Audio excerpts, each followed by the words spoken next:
The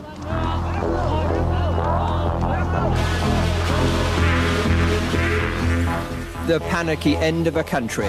South Vietnamese soldiers strip off in retreat.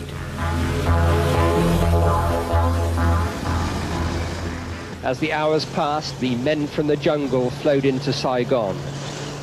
In these uncertain hours, we decided to show our neutrality and the fact that we were not Americans by attaching a Union Jack to our hired car.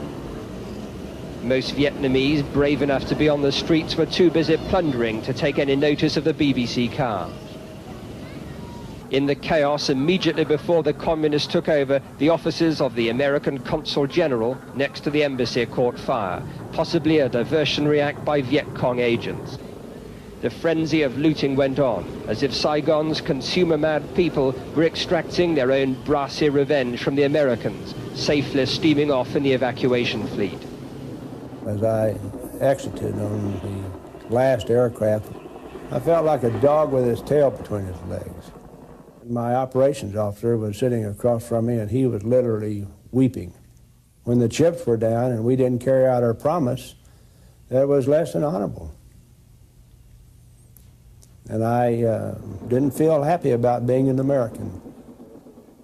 Looking back today, from the vantage point of 20 years, one can see that in the end, South Vietnam was a hollow husk with no motivation or tensile strength of its own. Deserted by the Americans, who had withdrawn all forces 4 years earlier, Saigon had lived on borrowed time under a corrupt regime. When the North Vietnamese launched Operation Ho Chi Minh in 1975, even they were amazed by the speed with which the South collapsed. By April the 27th, Saigon was surrounded.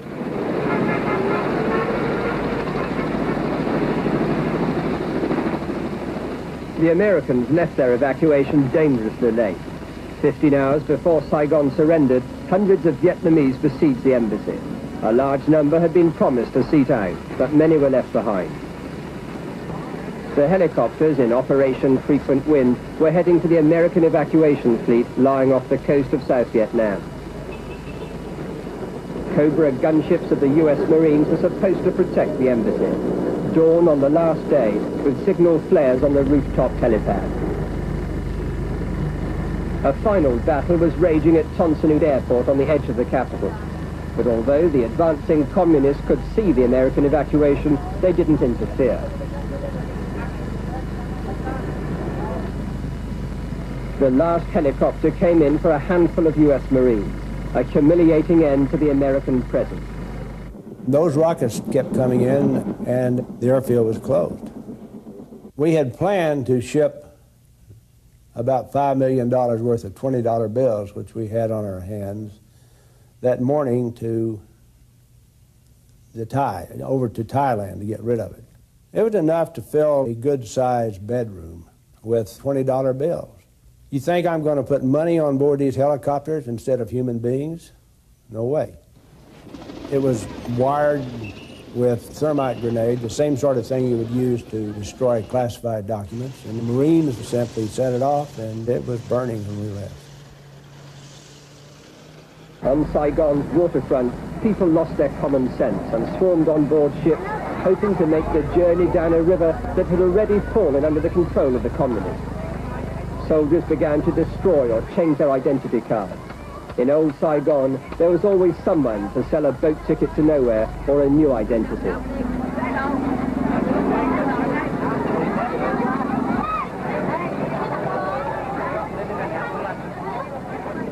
Such were the final moments of blind panic. Personal survival first. The lack of concern for the weakest and the helpless was never more apparent. Many senior officers and politicians had already left. This naval vessel, trying to run the gauntlet, was later sunk. I think what happened is too quick and too fast, the debacle. So I think it caught the Americans by surprise. I really think, it caught them by surprise. So they didn't have enough time, to organize the evacuation. I still had my own helicopter. a radio gentleman from the aircraft carrier Midway. He guided my helicopter to land at the aircraft carrier. And then I just stood there, crying like a baby. Yeah. The number of Vietnamese who were left behind can go up to the millions. I had a friend, a Vietnamese friend, who called me the morning of the last day. She said, "You've got to get me out." I was working on another analysis for the ambassador to try to persuade him it was all over. But instead of tossing the paper aside, going out and helping my friend, I stayed there at the typewriter working. She killed herself because I couldn't reach her. I made the wrong choice like lots of Americans in Vietnam. I forgot that there were bodies out there, that there were people's lives at stake.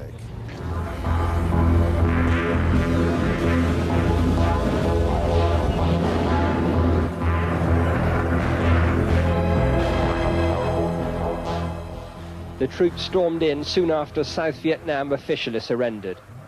The palace guard put up no resistance. The first moments resembled scenes from a revolutionary film. A communist soldier came out carrying the flag of the now defunct South Vietnamese regime. Many soldiers had spent 4 years in the jungle with no letters from home, but they hadn't forgotten the correct revolutionary stance. To them, this was a war of liberation. Inside the palace, General Big Min, the caretaker president, waited for his new masters. This was our car. We started off the morning with the Union Jack. The Union Jack's still intact, but the car isn't.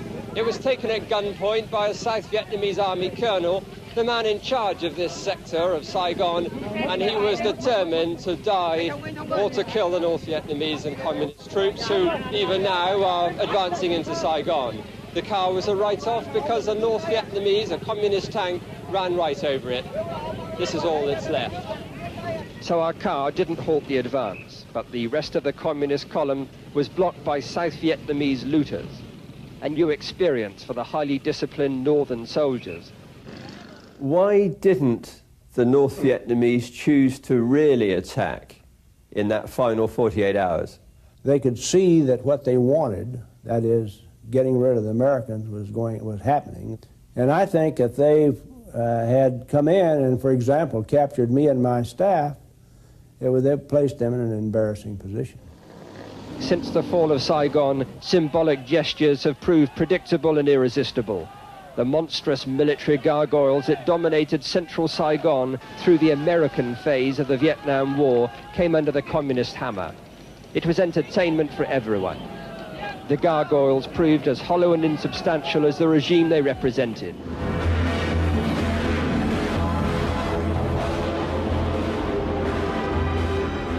"20 years ago this week, peace did come to Vietnam, but poverty and repression continued under new masters, and the world lost interest for a long time.